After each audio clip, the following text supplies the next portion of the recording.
Buenas noches, hermanos. En la gracia de Dios estaremos considerando la tercera carta de Juan, ¿sí? Esta carta es tan breve como la segunda, la que escribió en segunda Juan, pero se distingue de las otras dos cartas, tanto primera como segunda Juan, por su carácter totalmente personal, ¿sí?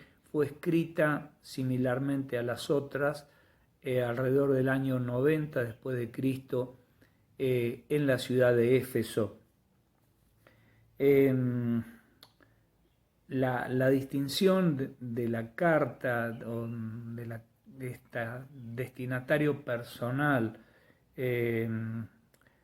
está en que menciona o en su formato hay o gira alrededor de tres personas, tres hombres, ¿sí?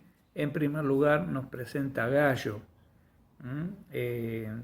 Gallo es presentado como el ejemplo de uno que seguía a Cristo y que amaba a los otros, los primeros 8 versículos.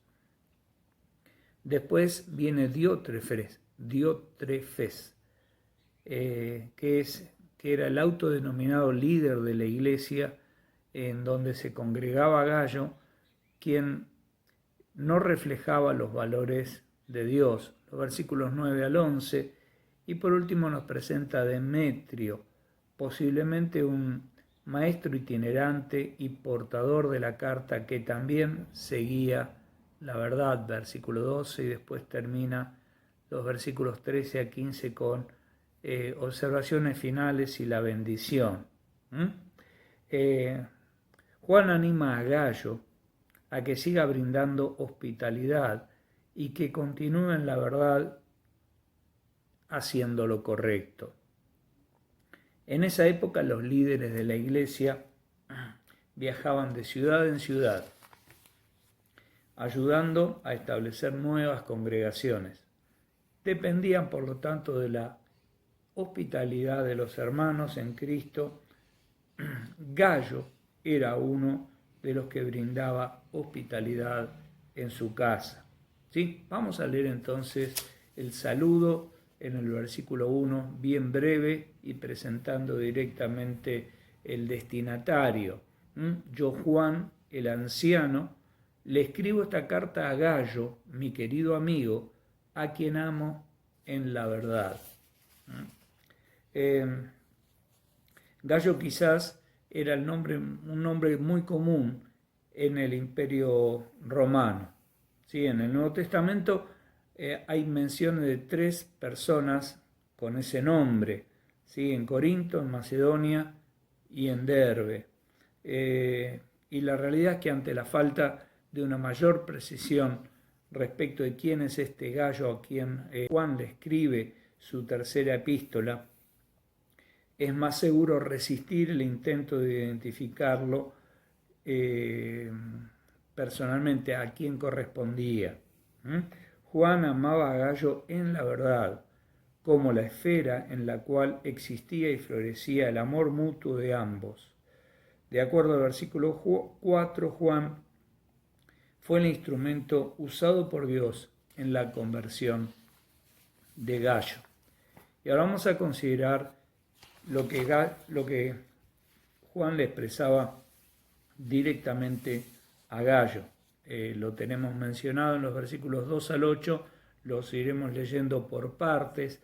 Leeremos primero del 2 al 4.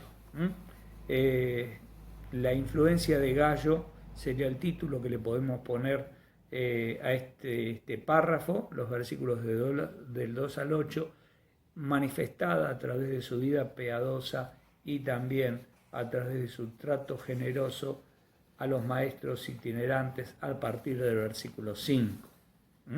Así que leemos.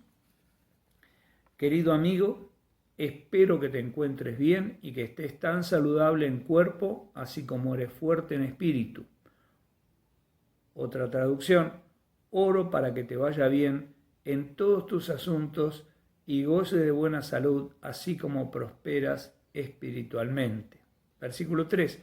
Hace poco regresaron algunos de los maestros itinerantes y me alegraron mucho cuando me contaron de tu fidelidad y de que vives de acuerdo o que eres fiel con la verdad o como estás poniendo en práctica la verdad. No hay nada que me cause más alegría que oír que mis hijos siguen la verdad o viven de acuerdo con la verdad. Juan pasa directamente a comentar el objetivo de su epístola.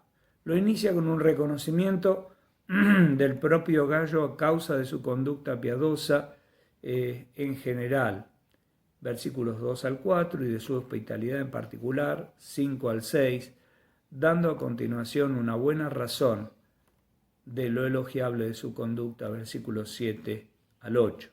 En el versículo 2, literalmente, dice, oro para que todas las cosas le vayan por buen camino a Gallo, y para que goce de buena salud, así como su alma va por buen camino.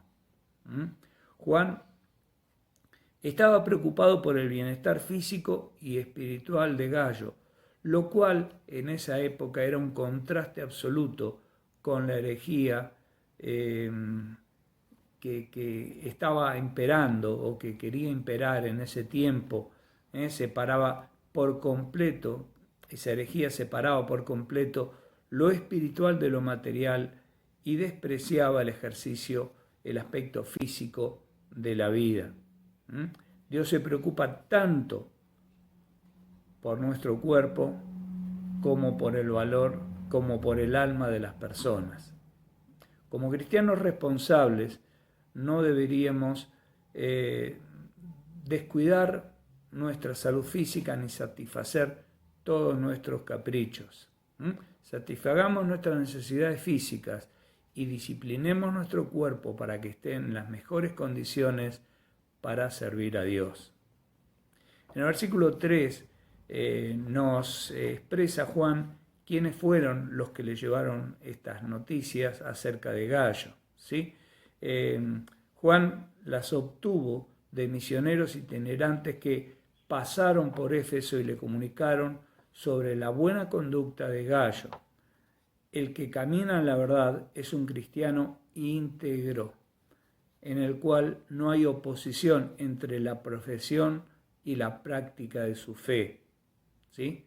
Ese viejo adagio que dice, lo que haces habla tan fuerte que no me deja escuchar lo que dices. Gallo era una persona íntegra que hacía lo que decía, ¿sí? Y daba ejemplo con su vida de su compromiso con la causa del Evangelio, obedeciendo los mandatos de Dios. Versículo 4. Juan llama a mis hijos, a los que posiblemente había conducido a Cristo, que Juan había sido el instrumento, el objeto utilizado por Dios para la conversión de estas personas, y los llama hijos, como Pablo también hablaba acerca de Timoteo, de otros, en los cuales él había sido el instrumento utilizado por Dios para su conversión. Aunque también en este caso el elogio hecho a Juan parece insinuar que no todos los creyentes le causaban el mismo gozo. ¿Sí? Versículos 5 y 6. Su trato generoso con los maestros itinerantes. Querido amigo, le eres fiel a Dios cada vez que te pones al servicio de los maestros itinerantes que pasan por ahí, aunque no los conozcan o aunque lleguen de otros lugares. Ellos le han contado a la iglesia de aquí de tu cariñosa amistad. Te pido que sigas supliendo las necesidades de esos maestros tal como le agrada a Dios, pues viajan en servicio al Señor y no aceptan nada de los no creyentes o de los paganos. Por lo tanto, somos nosotros los que debemos apoyarlos y así ser sus colaboradores cuando enseñan o cuando predican la verdad.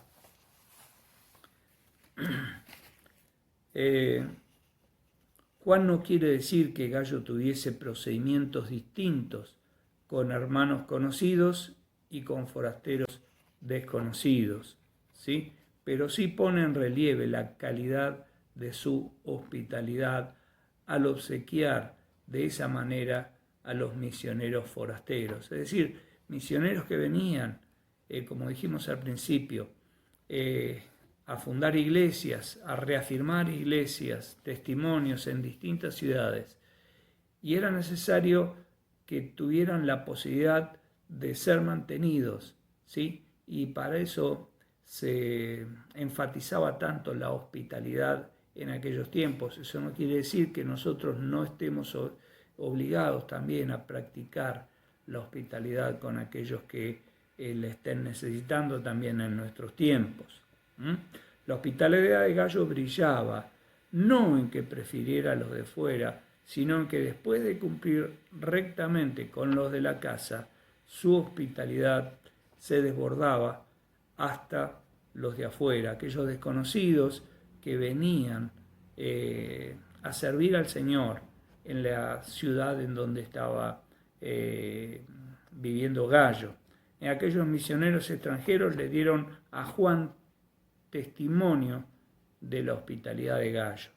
Esta alabanza le permite a Juan la siguiente exhortación: a los que harás bien en proveerles para el viaje de manera digna de Dios, tal como lo dice literalmente allí. Versículos 7 y 8 que ya hemos leído. Los misioneros itinerantes no le pedían ni aceptaban nada de los no creyentes, como dijimos antes, de los paganos. No lo hacían por despreciarlos, sino que no pareciese que estaban vendiendo y lucrando con el Evangelio. La frase que dice no tomaban nada o no tomando nada, no plantea que dichos misioneros se negaban a recibir dádivas voluntarias ofrecidas por los inconversos, ¿sí? Sino que ellos no querían buscar ayuda económica de aquellos que no eran creyentes. La realidad era que pareciera que ellos estuvieran buscando un apoyo económico, que estuvieran sirviendo a Dios por intereses económicos, ¿sí? No querían la responsabilidad de mantener y apoyar a las personas que Dios ha llamado a trabajar a tiempo completo en un ministerio. Nos pertenece a nosotros, a los cristianos. Cuando ayudamos a alguien que está difundiendo el Evangelio, nos convertimos en colaboradores activos de dicho ministerio. Y eso es lo opuesto a lo que Juan expresaba en su segunda carta, en la que ordenaba a los creyentes que no colaborasen con los falsos maestros para no identificarse con ellos, ¿sí?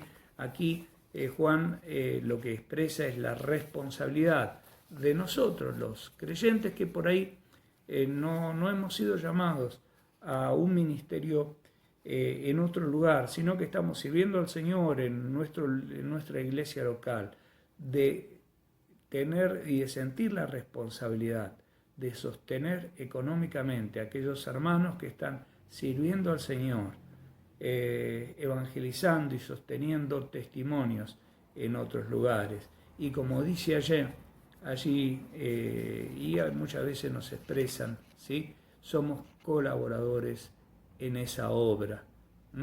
Los creyentes que no son llamados a ir al campo misionero y que trabajan para Cristo en su propia ciudad son esenciales para el ministerio de quienes van y necesitan apoyo. Podemos hacerlo a través de nuestras oraciones, a través de nuestro dinero y también a través de nuestra hospitalidad. Esa es nuestra responsabilidad en el servicio de la gran obra de Dios, que no está limitada solamente a una iglesia local, está limitada a todo el planeta, y todo el mundo tiene la responsabilidad o debería tener el privilegio de poder recibir este testimonio que es brindado por aquellos que están llamados a servir al Señor en esos lugares expandiendo el Evangelio. Bien, hermanos, nos queda la consideración de Diótrefes, pero sería bastante largo en cuanto al tiempo, así que lo dejamos para la próxima, la consideración de la conducta reprochable de Diótrefes y también de elogiable de Demetrio, que se supone que era el misionero itinerante que estaba llevando esa carta a Gallo. Nada más, que el Señor nos bendiga.